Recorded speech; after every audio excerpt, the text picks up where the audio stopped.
Me encuentro en la Suprema Corte de Justicia de la Nación con la ministra Loretta Ortiz Alflo. Ministra, muchísimas gracias por su tiempo. No, al contrario, muchas gracias por la invitación, Alejandro. ¿Cómo va el proceso de discusión de esta reforma al Poder Judicial? ¿Cómo lo ven desde la Corte y sobre todo cómo lo ve usted como ministra que llegó hace apenas unos años, que todavía le quedan varios al frente de esta silla en la cual usted está, en la cual usted fue primero propuesta y luego nombrada por el Senado? ¿Cómo ve la discusión y si es momento de una reforma de este calado? De que se necesita una reforma al Poder Judicial, sí se necesita. Ya varios habíamos comentado, o sea, integrantes del Poder Judicial Federal y la ciudadanía en general, que la administración de justicia no es expedita ni es rápida y que es el acceso a la justicia, este derecho fundamental, es el máximo derecho que tenemos. Si no tenemos un acceso a la justicia, no podemos reclamar ningún otro derecho, ni siquiera el derecho, bueno, no a la libertad, no a la vida, ningún derecho fundamental. Entonces, desde mi punto de vista, sí se necesita una reforma judicial. A partir de las elecciones, se dio un mandato muy claro de la ciudadanía que sí quiere la reforma judicial y que además de que quiere la reforma judicial, quiere que se haga la elección de ministros, consejeros, jueces y magistrados. Para usted, esa elección, elegirlos mediante el voto popular, ¿es lo correcto? ¿Es el camino para tener justo este sistema de justicia accesible a todos que se está buscando? El día que participé en los diálogos, ahí en la Cámara de Diputados, frente a los legisladores que ellos van a constituir el constituyente permanente y que es el reformador de la Constitución, una vez que la reformen, pues estamos obligados a cumplirla. Todos los que estamos en el Poder Judicial hacemos, cuando tomamos protesta, protestamos cumplir con la Constitución y las leyes que de ella emanen. Entonces, en ese momento, si se hace la reforma, estamos obligados a cumplirla. En segundo lugar, mencioné que hay unas normas de independencia para unas reglas, un informe de la Comisión Interamericana de Derechos Humanos sobre la independencia del Poder Judicial y habla precisamente de que es una decisión soberana de cada estado determinar qué sistema elige. O sea, hay distintos procedimientos y sistemas. Entonces, es una decisión soberana del Estado mexicano que se traduce en un mandato constitucional, en el constituyente permanente.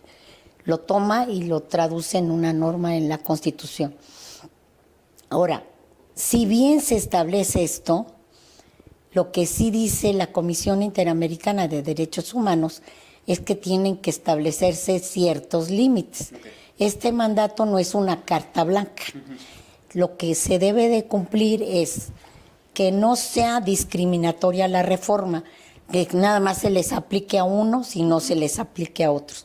Que sea con total transparencia, porque este proceso no puede mantenerse de espaldas a la ciudadanía ni a la sociedad. Y tercero, que se busquen de manera objetiva los perfiles adecuados para ser ministros, consejeros, jueces o magistrados. Habla en términos generales de jueces. La función de un juez no puede ser realizada, es como el caso del médico, del doctor, del especialista. Yo no me sometería a una operación, por parte de un médico que no sea un doctor que tenga la experiencia suficiente para poderme operar. Operarla, claro. De la misma manera los jueces. Los jueces no son, o sea, terminamos la carrera y somos abogados, pero no todos abogados tenemos el mismo perfil. Escogen distintos caminos o vidas profesionales. Hay algunos que se especializan y pasan exámenes durísimos para ser notarios, otros para ser corredores, otros para ser litigantes. Incluso en algunos países pasan el examen, cosa que yo estaría de acuerdo aquí en México, el bar examination, claro, de la barra de abogado. El examen de la barra, para cada estado. O sea, después de terminar su carrera profesional, tienen que pasar el bar examination. Y el examen de la barra es por cada estado, no es a nivel federal. No nacional. Que aquí en este caso basta tener un título profesional. Este título profesional lo expide, o sea, una institución que puede ser pública o privada, y después ya puedes ejercer la función del abogado. Yo saco de conclusión, ya se acerca el Día del Abogado, por cierto, y voy a decir unas palabras con relación al Día del Abogado. Es una función, una carrera fundamental. Somos de los que tenemos que tener la cédula profesional. O sea, no todas las carreras. Por ejemplo, yo no sé, pero en el caso, creo que eres egresado de la Ibero, ¿no? Sí, de una institución en la cual di muchos años clase y de la que fui directora del Departamento de Derecho. Sí. A mí me tocó la reforma, siendo directora, de que quitaron la tesis profesional. Yo estaba más que espantada. Con las otras carreras ni me apuraba. ¿Por qué? Porque de un día para otro se les iba a decir a los despachos donde trabajaban mis alumnos, hoy exalumnos, que ya no necesitaban hacer tesis profesional, que ya eran abogados. Sí. De forma inmediata. De forma inmediata. O sea, ese fue un trancazo. Sí, que es un proceso más, ¿no? Un paso más para tu profesionalización. Exacto. Entonces, ¿qué es lo que quiero decir con esto? Que desgraciadamente los requisitos para ser abogado en México no son los suficientes para garantizar que podemos tener, o sea, un perito en la materia para ser juez. O sea, por el simple hecho de ser abogado no te hace juez. El simple hecho de ser abogado. O sea, tienes un abogado consultor, tienes abogados litigantes, tienes notarios públicos, en fin, tienes penalistas, administrativo, de litigio mercantil, de litigio, pero no es lo mismo, ni siquiera el que litiga, árbitros, ni siquiera ellos, para realizar una función judicial. Cuando ingresan, me recomiendan los amigos y luego otras personas y esa es la regla que he seguido constante. Hasta con mi esposo me dice, te recomiendo a tal persona. Le digo, ¿sabe hacer sentencias? Pues no. ¿Es secretario de estudio y cuenta? Pues no. Le digo, no me sirve. Claro, sí. No me sirve. Digamos que ahí es el punto clave. La reforma tiene que ser por lo que ocurrió en la votación. Esto ya se había propuesto, era parte del proyecto de gobierno de la próxima presidenta de México y del actual presidente como un legado, además de una iniciativa que él mandó desde el mes de febrero. La gente está a favor de eso. Pero los puntos clave podrían estar en el cómo, ¿no? Y Exacto. cómo vamos a seleccionar a los ministros o renovar la Corte, si se van a quedar, si no se van a quedar, cuál va a ser ese proceso, y de los magistrados y de los jueces, porque al final también esta justicia de la que hablamos, que tendría que ser mucho más inmediata para el ciudadano, llega en ese primer juez, el juez local, ¿no? El primero que los va a recibir o va a recibir un caso. Uh-huh. Aquí tengo varias propuestas, pero bueno, esto desde hace mucho, no de ahorita.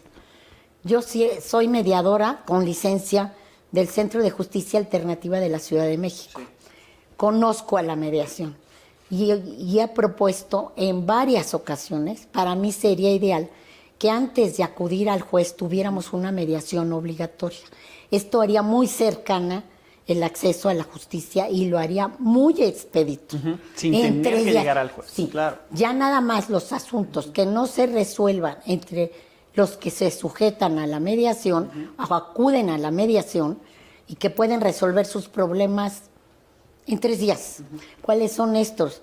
Los problemas matrimoniales, hasta en materia penal hay mediación, en materia civil, en materia mercantil, etcétera. Pero bueno, eso sería lo ideal, si pensaran en una reforma del 17 que estableciera, porque ya tenemos una ley, pero lo ideal para mí sería que tuviéramos una mediación obligatoria antes de acudir a los mecanismos ante un juez. Se llama la justicia privada, pero esta justicia privada ni le va a costar al Estado, no tiene que crear más tribunales y te garantiza que sea una justicia cercana, expedita, etc. Después, para lo que son los nombramientos de jueces y magistrados, para mí, esto no lo he confirmado con nadie, mi pensamiento es que la elección va a ser una especie de ratificación, es decir, que se van a hacer las propuestas, ¿no? Van a venir como viene en la iniciativa, propuesta de la Presidencia de la República, propuesta de la Cámara de Diputados, de la Cámara de Senadores y propuesta del Poder Judicial Federal. Entonces, esas propuestas se van a someter, ahora sí, a la Cámara de Senadores para que sean decididos quiénes van a votación. Bueno, le podemos llamar ratificación, votación, etcétera. Los perfiles que se escojan para las propuestas, ahí es donde está el quid de la ecuación. Sí necesitan cierta experiencia. Y un perfil no nada más de experiencia, que sean perfiles óptimos, altos, de personas capacitadas, que se tomen en cuenta sus méritos. O sea, no es lo mismo aquella persona que tuvo una carrera judicial, que tiene maestría, que tiene doctorado, que está muy preparada, no va a ser lo mismo que aquel que está empezando. O sea, estás empezando a prepararte. Por más buena persona que sea. No te niego que puedas tener los méritos más adelante, pero peor, lo que es una injusticia además, que no se toma en cuenta los méritos de aquellos que han tomado la judicatura como una vocación de vida, y yo conozco a varios. Sí.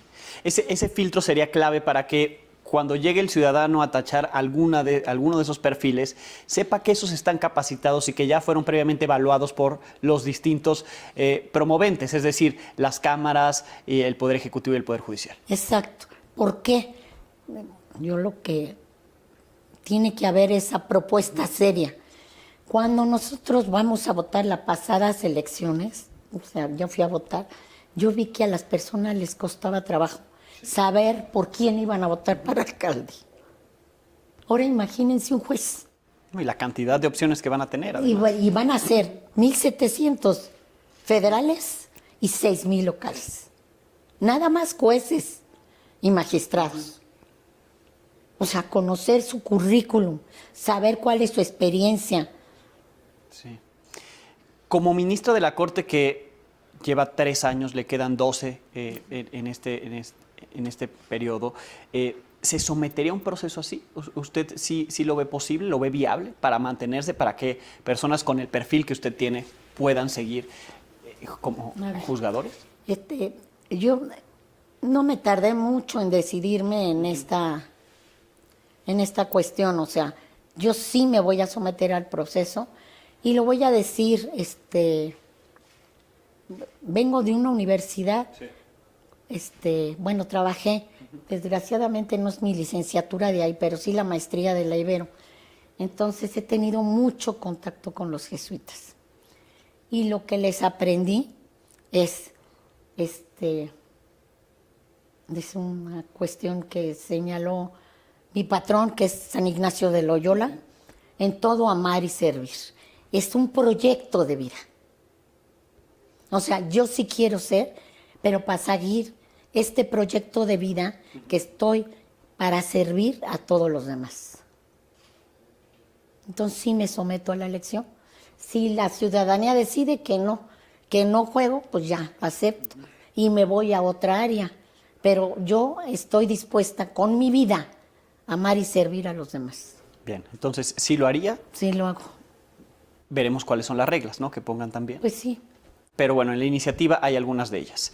¿Cómo están en la Corte los ministros, usted como ministra, como Poder Judicial, en esta discusión? ¿Han acudido a los diálogos? Me dice, participó en ellos. ¿Se sienten escuchados? En los diálogos me sentí escuchada, sí. Y también participé en los foros que organizó el Poder Judicial. Sí. O sea, yo participé en los dos. Porque digo, pues en todas las participaciones donde yo pueda manifestar mi opinión y que me conozcan, porque es el único medio que voy a tener para que me conozcan. Sí.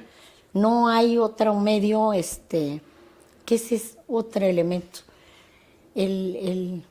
la actividad del juez. Pues es en el escritorio. Yo me he quemado años, las pestañas, horas de trabajo. Sí. Pero no tengo tiempo para, pues, estar como hacen los que se deciden por la vida, pues, por un cargo política, ¿no? Caminando todas las calles. Sí, no es un trabajo completamente distinto y eso lo tendrá que valorar el ciudadano. Es un trabajo en el que yo recibo a los que me piden cita. Por ejemplo, he visitado comunidades indígenas. Las he visitado, he estado en Guelatao, he estado con comunidades indígenas. Ella es una situación especial. He promovido a las mujeres de comunidades indígenas para que las capaciten y se sientan identificadas con que pueden realizar su trabajo. O sea, sí he tenido la cercanía con varios, sobre todo con los más vulnerables, díganse las comunidades indígenas y afrodescendientes. He hecho muchos viajes a Oaxaca para esos efectos, que tiene más de 6,000 comunidades indígenas. Pero el objetivo no es estar en campaña como un... Pero no estoy en campaña, sí, ¿no? Mi afán es comunicar. ¿Por qué? También. Sí. Porque las comunidades indígenas se rigen por sus usos y costumbres. O sea, no se rigen por nuestras leyes directamente. Y tenemos muchos casos en que presentan que no se lleva a cabo, pues el último proyecto que me lo voy a analizar y que yo creo que me lo van a batear, es el de consulta a las comunidades indígenas. Y yo digo que se debe respetar este derecho, pero no piensan así otros ministros. Y en esta lucha estoy confrontada. Pero además de eso, pues puede ver nada más de mis libritos. O sea, yo tengo aproximadamente, ¿qué serán? Pues la casa es una mínima parte, unos 10 libros, 10,000 libros, desde jovencita. O sea, a lo que me he dedicado es estudiar, tengo una pasión por el derecho, pero así hay otras personas también. Entonces, no he tenido el tiempo, quizás, para que me conozcan. Yo creo que ese es el caso, muchas personas. Y que será el caso de muchos otros juzgadores, ¿no? Actualmente. Sí. Pero habrá perfiles que sí tendríamos que retirar, que no estén haciendo una buena labor y que también esto podrá ser parte de la depuración. Esa es también la otra parte que quiero mencionar. Yo entiendo perfectamente que haya una insatisfacción, enojo, por parte de una buena parte de la sociedad con lo que es la justicia. O sea, tenemos casos que se tardan en dictar sentencias 10 años. 10 años. O sentencias, acabo de dar una clase en el diplomado de la Libre de Derecho a los del diplomado de daño patrimonial, no es daño patrimonial, daño por error judicial, en general de daño. Ya hablé del error judicial. No está contemplado en nuestro, y esta es una cosa que espero que se modifique. Es curioso, como que se le ha mantenido aparte y en colchones al Poder Judicial, entre cojines, ¿no? No podemos exigir el error judicial. Imagínate aquella persona que es condenada, y en Estados Unidos lo tienen, 10 años siendo inocente, es el caso Gallardo. 7 años siendo inocente. Y la Comisión Interamericana dijo que era libre. Si hubiera sido yo su abogada, todavía no estaba en estos lares, yo hubiera reclamado la indemnización por error judicial. Claro, de todos esos años que lo tuvieron en la cárcel. En el artículo 10 de la Convención Americana de Derechos Humanos. Pero ¿cuántos abogados conocen esto? Quititos. Porque no conocen la Convención Americana. Yo ya les he dicho a mis alumnos, anímense a reclamar a través del 10. Pero ¿qué es lo que hace falta? Pues regularlo en la Constitución, que no lo tenemos, y también tener leyes que establezcan la indemnización, forma del procedimiento, etcétera. Pero tenemos, a ver, si comete un error un doctor y me opera en lugar de una rodilla, me opera la otra, ahí sí lo puedo demandar por el arbitraje médico. Aquí no hay nada. No, pero además esta propuesta genera una corrección para el que fue mal juzgado, ¿no? El que tuvo el impacto, ¿no? O una indemnización, una reparación. Tiene que ser, o sea, tú eres juez, tú tienes que, y tienen que adquirir como los doctores unos seguros, porque dicen, ay, no, es que van a hacer cantidades, no, perdón, tú te vas a hacer responsable si vas a ser juez de tus sentencias y debes fundar y motivar debidamente. Y no nada más decir, pues ahí lo guardo en el cajón. No, esta es una. Y la otra, el otro candado inmenso para que se vea, es que ni la Comisión Nacional de Derechos Humanos ni las estatales hay esa restricción. Y son en el ámbito jurisdiccional donde más violaciones a derechos humanos se cometen. Dicen, no puede analizarlas la Comisión Nacional de Derechos Humanos, ninguna resolución judicial, ni tampoco cabe ninguna revisión de un juez. O sea, se va al Consejo de la Judicatura, pero eso no es vinculante. No te da la satisfacción ni la reparación para las personas afectadas de una indemnización, sobre todo en el caso de error judicial. Claro, y esto permite que otros órganos ajenos al Poder Judicial estén haciendo una revisión constante, ¿no? Constante. Bien, pues veremos qué de lo que usted ha propuesto, ha apuntado, se toma en cuenta. Ojalá que se tomen en cuenta, porque lo viven aquí, ¿no? En estos 3 años, pero en toda su carrera lo ha vivido además como abogada y académica, que se tome en cuenta para tener esa reforma judicial que es lo que se dice, se espera, ¿no? Que le sirva a la mayoría y que sí avancemos en nuestro sistema judicial mexicano. Sí. Muchísimas gracias. Esperemos que sea así. Muchas gracias por esta entrevista. Le agradezco muchísimo. Es la ministra Loretta Ortiz Alf.